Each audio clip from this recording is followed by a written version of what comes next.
building spirituality, family, health, and business. This is The Giant Builders with Lois Wyant.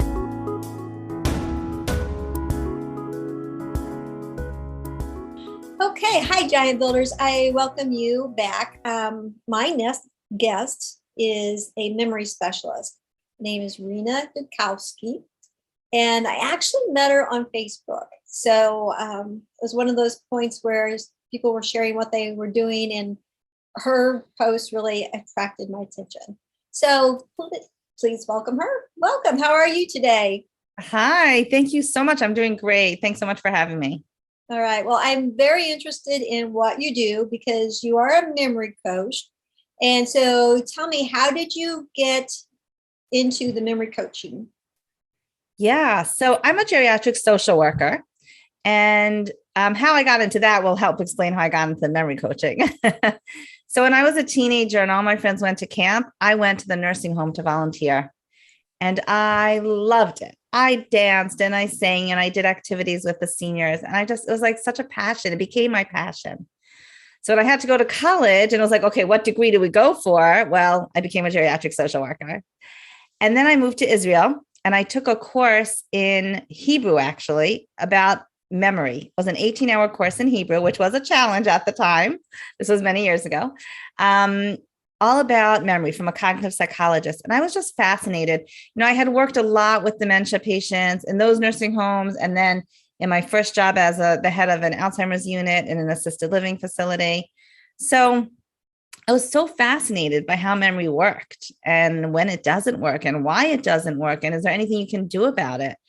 And so I actually, after that first course, I then started lecturing on memory based on that original course that I had taken for places that I worked. And then I developed my own course. I read a lot. I read the memory books. I spoke to doctors. I spoke to neurologists. I interviewed people. And I put together my own course in English. So now I teach online memory improvement courses, and I work one-on-one with people with dementia because the one-on-one is better if someone has the diagnosis. And I really teach really practical, helpful techniques and, that part of research that's so fascinating about what can we do to help prevent dementia. And, from 20 years ago when I started in the field to now, there's a lot of very hopeful, empowering, positive research about this. I think that's one of the couple of words that kind of scare us, dementia, Yes. Cancer, some of the top words that are scary to us. Yeah, a lot of fear. And especially if someone's caring for a parent or a grandparent that has or had dementia, they're so afraid that they're going to end up like that. And also, they believe that if it's genetic, which there is a genetic component to it, like most diseases. But I'll just tell you, the prevailing research is that you can pretty much beat the genetics with lifestyle factors. So if you can prevent, treat, and control the lifestyle factors that contribute, or the risk factors that contribute to dementia, then you could prevent, treat the dementia. So although there's no treatment for it, there are about 11 risk factors. And if we can get rid of those risk factors, we're seriously lowering our risk for getting it. So that's the good news. Well, that is good news. So what are some of your favorite memory tips or hacks? Yeah. So, okay. I love this one because it really, really helps. So one of the common universal issues I hear a lot are, I can't remember where I put my keys, my glasses, my phone, and people think it's a memory problem. But the good news is that it's not. It's a focus and attention problem. I lose my keys because I wasn't even paying attention to where I dropped them, right? My hand drops them. My brain is in Honolulu. So I start with 4 techniques for focus. So the good news is that if you can't find your stuff, it's not because you can't remember where you put it. You didn't pay attention to it in the first place. So to help that, I'm going to give you 2 techniques. I'm going to give you 2 of the 4 right now. The first one is stop multitasking. So often we're dropping those keys down, we're putting our phone down, we're taking off our glasses, and our mind is in 100 other places. What am I making for supper? Who do I have to call? Oh, I forgot to email that person. Oh, my phone's ringing. We live in such a distracted world, whether it's internal distractions, our thoughts, or the external distractions. And it really messes us up because we can't remember where we put anything because we're not paying attention because we're multitasking. Multitasking, I think, is part of it. Happens when you give birth, doesn't it? I mean, that just becomes part of a woman's inheritance, right? Well, that's what we think. And we used to think that it's a good thing. We used to think that it makes me more productive if I could do 10 things at once. But now we know that it just trips up the brain. And as we get older, it does get more difficult to pay attention to more than one thing at a time. So we really have to stop that multitasking because it's not good for our brain. It just trips us up. It makes us less creative. In fact, this is interesting. Multitasking temporarily lowers our IQ by 15 points, temporarily. So we really want to stop multitasking because it makes us so distracted and we're really not focused on what we're doing. That awareness alone is so helpful to people because the next time you forget where you put something, stop and say to yourself, did I forget or did I not even register, pay attention, or encode the memory properly? You'll realize that most probably you didn't pay attention, and then you'll feel a little calmer knowing that it's not your memory. The second technique is use your senses. The more senses you use to encode the memory, the stronger it is there and that you can encode it, you can recall it more easily. By the way, encode means to get it from short-term memory to long-term memory. So if you encode it well by using your senses, then you can recall it when you want it. So it looks like this. Instead of throwing your keys down while you're on the phone and while you're talking to your kid and while you're opening your mail, so you're going to stop doing all those things at once. And you're going to put your keys down and say, I just put my keys on the coffee table. And you're going to hear the cling. So you're listening. You're watching your hand drop your keys. You're watching. So you're using visual, auditory, and you're saying out loud, I put my keys on the coffee table. That is so helpful because in an hour or 2 hours, you go, where are my keys? Oh, yeah, I heard myself say I put them on the coffee table. And the same thing with turning off the stove and taking your medicine and locking your door. Say it out loud. I now locked my door. That will take care of all that self-doubt. Did I lock my door? Did I not lock my door? Did I lock my door? Did I not? And the anxiety that comes along with not remembering. So if you just say out loud, I now locked my door, and you watch your hand when you lock your door, you look at the key, you feel the key, you're using your senses, and it takes 2 seconds, 3 seconds. But all that, when an hour later, 2 hours later, you say, did I lock my door? Yes, I heard myself say out loud. I remember feeling the key. I remember watching my hand lock the door. It really works. That is great. And Yeah. it really is easy, but it's so easy. How do you know if your memory loss is a normal or not normal type of thing, or what would be normal? Okay. So that's a good question. And often people come to me and say, this and this is happening to me, and I don't know if it's normal or not. So I actually have a free PDF checklist that I give anyone that joins my email list. And I'll go over some of that now. I'll tell you. But basically, if anyone wants to get on my email list, it's renayudkowsky.com is my website. You can join my email list and you'll automatically get this free checklist that I'm about to tell you about. So it's renayudkowsky.com. You can drop that in the comments or whatever afterwards. So here's like the underlying principle of how you know whether it's normal or not. If it's interfering with your daily life and your daily functioning, then it becomes abnormal. So it's normal to misplace our keys, misplace our phone, not remember if I took my medicine a few days ago or even today, once.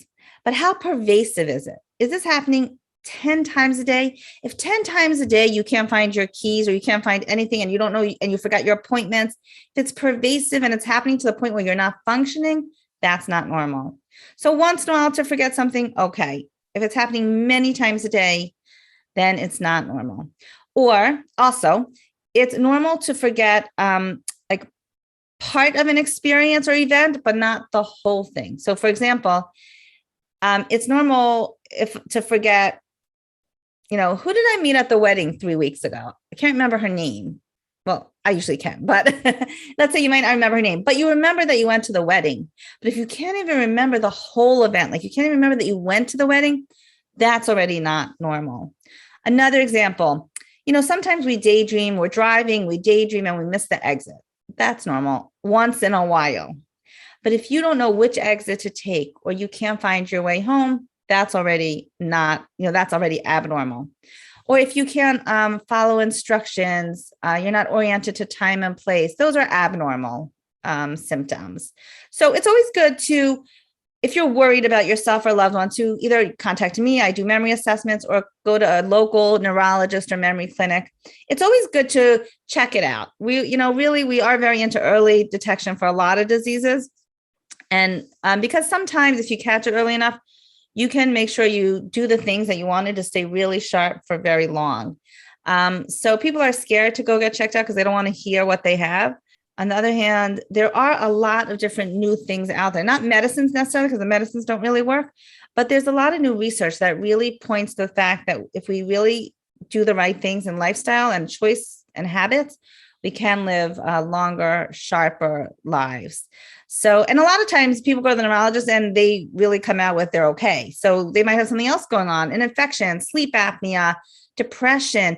There's so many causes for memory loss besides dementia. So if you go to a doctor and you get diagnosed with sleep apnea, and I know this happened to a lot of people that I know, sleep apnea causes memory loss because you're not getting enough oxygen to the brain and you stop breathing, and then you're so tired you can't function during the day. That's so treatable. People get on the CPAP machine and voila, they're not tired. Their cognition gets much better.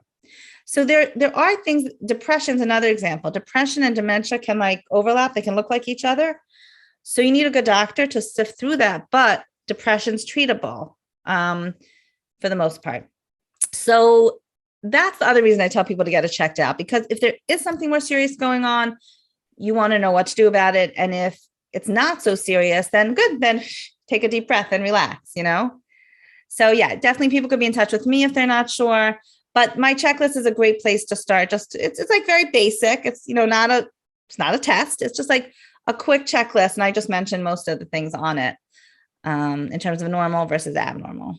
Thank you. I'll make sure that the link will be definitely visible for people. So yeah. You have mentioned dementia, one of the scary words. Yeah. And you said that there is, so is there anything that we can do to prevent dementia? Yeah. So here, I follow Dr. Amen a lot, Dr. Daniel Amen. He's a neuropsychiatrist. One of his books is sitting here on my desk. It's called The Brain Warrior's Way. And I quote him a lot. And he's one of the big doctors in the field. I mentioned him before. So, he talks about the very, very important role of lifestyle factors. So sleep, I actually just mentioned, very important. There's a lot of them, but diet and exercise, socialization. So let's just talk for a second about each of those. Diet, there's brain healthy foods that will, keep us well. And then there are the foods, the junk food, all the processed and packaged sugar stuff that is just toxic for our brain. We need to get off of that. It's hard, but we need to. So yes, there's definitely a diet that goes along with a healthy brain. Exercise is by far the best thing you could be doing for your brain. So if right now you want to do something for your brain, stand up and do 10 jumping jacks, if that's safe for you, if you're fit enough to do jumping jacks. If not, march in place, because it creates a protein called BDNF, brain-derived neurotrophic factor, which makes new brain cells. And we know now that it is possible. It's called neurogenesis and neuroplasticity. We know now today that you can make new brain cells. And by exercising, that's one of the ways to do it. It creates that BDNF neurotrophic factor in your brain that makes new brain cells. And that's what you want. As we age, we lose brain cells, but we want to keep them growing and connected. So connecting, exercise helps. And then mental stimulation and brain exercises help make those connections and new learning. And I do a whole webinar on this. I have a whole webinar on brain exercises and new learning opportunities. And socialization, COVID has really, really done us in. The seniors have been so isolated and so alone, and it's really, really affected people's cognition. I'm seeing it. I'm seeing it with my students and my clients. I do webinars for people all over the world, and people raise their hand and say, I'm living alone. I don't go out, and I'm really feeling it. And it's sad. It's very sad.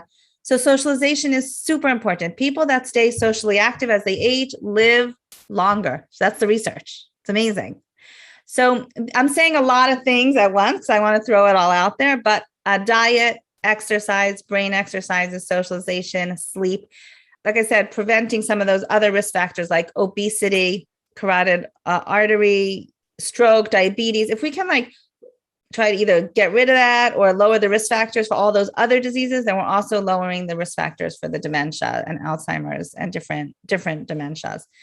And Dr. Amen says, as our weight goes up, the size and function of our brain goes down. Again, as our weight goes up, the size and function of our brain goes down. So that's a pretty good reason to lose some weight if we have to, or to exercise more. So yeah, there's so much in our control. We used to think it was all about genetics. We understand today, and I just heard a doctor say this, that only 10% of the cases are genetic, of the dementia cases are genetic. The other 90%, he believes, can be prevented. That's pretty cool. That is really Yeah. cool. Yeah. I'm always scared to quote him, but I didn't make it up. I'm quoting a neurologist. Oh, that is really cool. I never realized that our weight affected our brain in that fashion. That's yep, it's all connected. It's kind of scary, I mean, now for the giant builders who are watching, I believe it's episode 3, we actually talked to a weight doctor. So if you haven't seen that episode, please go back and look at that. So how do you help people with their memory, and like what kind of results do you get? Great. Okay, good question. So I do the one-on-one, and I can do it on Zoom. I work with people on Zoom all over the world. It's so amazing. This is the good side of COVID. What COVID has done to us, it has made the world much smaller, and I can be in England and Boca Raton in the same day, and I live in Israel. So I work one-on-one with people, and I do brain exercises, memory training, memory assessments. I also teach my online courses. So my business is called Memory Matters. I didn't even say that. It's called Memory Matters. And I teach online courses, and I have master classes and courses that go through, my courses teach all the techniques to remember names, numbers, lists of items. I also have a membership program, a 3-month membership called Remembership. And all this is on my website. You can check out all my different programs. And I've been doing webinars for senior groups. So there's lots of senior groups that have gone on Zoom, and now some of them are going back to live programming.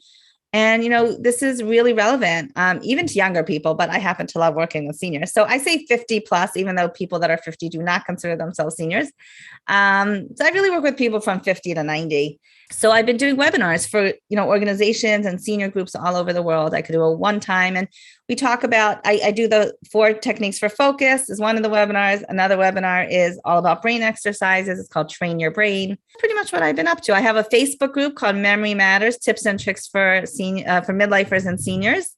And I post in there pretty much every day. Sometimes it's a meme about aging. Sometimes it's a question. Sometimes it's a thought. Sometimes it's something I'm offering. I'm actually doing, I do free live trainings and Facebook Lives and interviews with different doctors and professionals in the field. So a lot of fun stuff going on in my Facebook group. So people are, welcome to join that as well. Well, I would say, yeah, I watched one of your lives in your Facebook group, and it was very interesting. It was. Thank you. Okay. Any closing thoughts? My closing thoughts are, I really want to empower seniors to believe in their memories. Often as people get older, they say, oh, I can't remember that, I'm too old. And I prove to them that they can remember it. I can teach someone in a couple minutes to remember a list of 20 random items with a simple technique, nothing fancy. Simple techniques. I can teach you to remember 20 random words. And people say, I can't do that. And then I do these webinars, with groups, and the webinar ends up being an hour, but by the end of the hour, they're like, whoa, I can't believe I just did that. Or names, teach the technique for names. But we practice it. It takes practice. It doesn't happen right away, but it takes practice.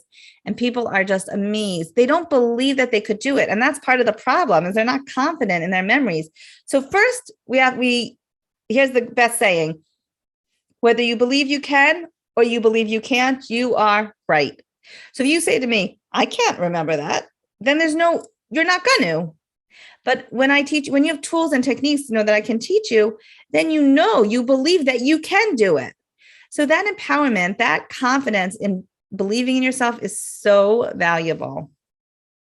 Oh, thank you so much. That was a lot of information. And I really encourage you, giant builders, to, we'll have the links below. Just click on the links and make sure that you get on her email list and join her Facebook group, because I can testify there's a lot of great information there.